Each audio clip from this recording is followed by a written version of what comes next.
morceau, je l'ai entendu pour la première fois sur justement l'album de David Facker, Jason Begin, et c'était Jenny Alpha qui le chantait, et j'ai beaucoup aimé, et c'est pour ça que je l'ai rechanté sur mon album, une très belle version, sur ce morceau-là, il y a Thierry Fanfan à la basse, David Gore à la batterie, et le trio, c'est-à-dire Xavier Charteau, saxophone, et Jean-Philippe Bordier à la guitare, et moi au chant.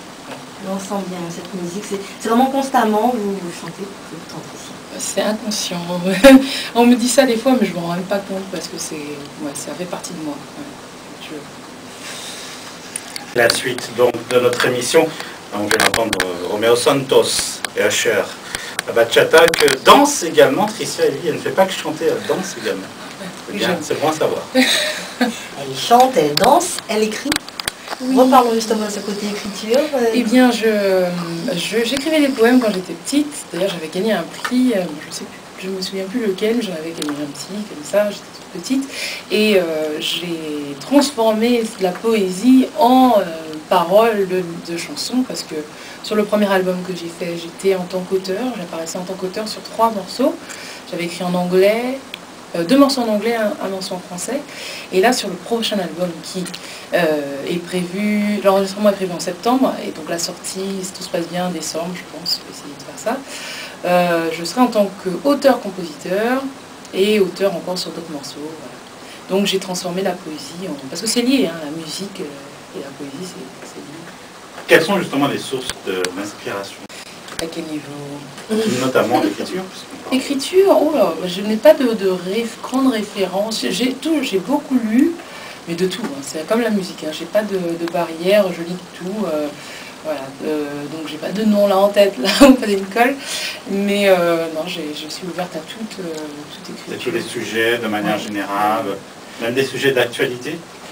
Des choses qui vous touchent à cœur en particulier, vous tient à cœur. Oui, ça peut arriver. Ouais. J'ai pas en tête comme ça, mais non, j'aime bien aussi les romans, les histoires vraies. J'aime bien ça. Une petite surprise pour vous, Tricia. Quelqu'un qui est passé il y a quelques heures de cela chez nous et qui voulait vous laisser un petit message.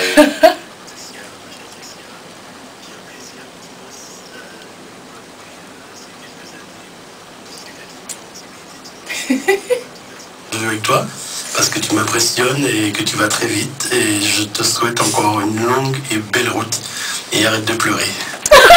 Il vous connaît bien. Comme quoi, malheureusement il est dans l'avion, il n'entend peut-être pas, mais vous avez certainement reconnu... il est pas possible, il a fait exprès. Ah, comme quoi il vous connaît très bien. Alors, de qui s'agit-il? Thierry Fanfan, le grand Thierry.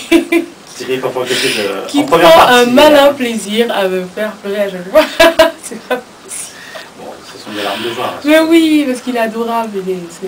C'est magnifique de travailler avec lui. C'est un grand musicien et il est généreux, accessible, humainement hyper positif. Et voilà, quoi. Moi, je suis la petite qui arrive et il m'apprend plein de choses. Et en même temps, on est tous au même niveau, quoi. Il n'y en a pas un qui prend... voilà, ils sont là, ils ont une carrière de folie, que ce soit David Facker, Sonny Troupé, Thierry Fanfan. Et moi, j'arrive, je débarque et voilà, ils me prennent comme égal. Donc c'est touchant. C'est réconfortant de se dire...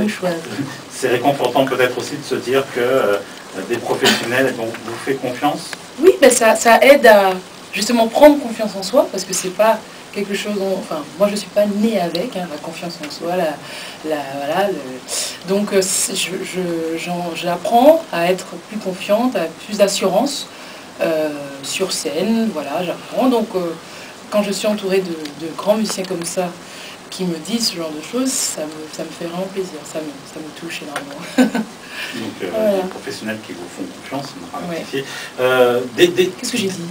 Non, c'est moi en particulier. C'est l'émotion, lui aussi la larme à l'œil, en fait, c'est le moment émotion de l'émission. Oui. Et à part Thierry Fanfan, il y a des artistes comme ça pour qui vous avez des petits coups de cœur, parce qu'il y a un lien, il y a tout de suite un contact qui se fait rapidement. Le grand coup de cœur que j'ai eu, c'était Ralph Tamar en décembre dernier. J'ai fait un duo avec lui. Et il m'avait invité pour son émission. On faisait un hommage à Ralph Tamar c'était Un homme, une passion. Je ne sais pas si vous avez vu ça, c'était sur Martine Première, je crois. Enfin, sur une chaîne de télé. Et donc, voilà, et il m'a invité à venir, donc il m'a payé l'avion, et j'ai fait un duo avec lui. Et c'est magique, c'est vraiment magique de faire ça. J'ai aussi des belles rencontres avec Mario Canonge, Alain Jean-Marie, enfin tous les musiciens que j'ai rencontrés jusqu'à maintenant. Ça a toujours été très enrichissant et souvent humainement très positif. Et quand Tricia était toute petite avec ses couches culottes et qu'elle voulait être chanteuse, elle se disait je vais chanter, il faut que je chante avec telle personne. Est-ce qu'il y avait Ben moi mon rêve c'était Patrick. C'est vraiment. Ça reste Patrick. Ouais, ça m'a fait vraiment de peine quand j'ai appris qu'il nous avait quittés parce que ouais, c'était un rêve. J'ai pas beaucoup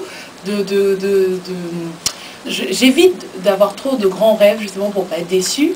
Mais c'est vrai que là, je me disais, j'imaginais quand même un petit peu.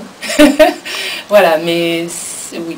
En même temps, voilà, comme je ne fais pas trop de plans sur l'avenir, tout ça, c'est toujours des belles surprises.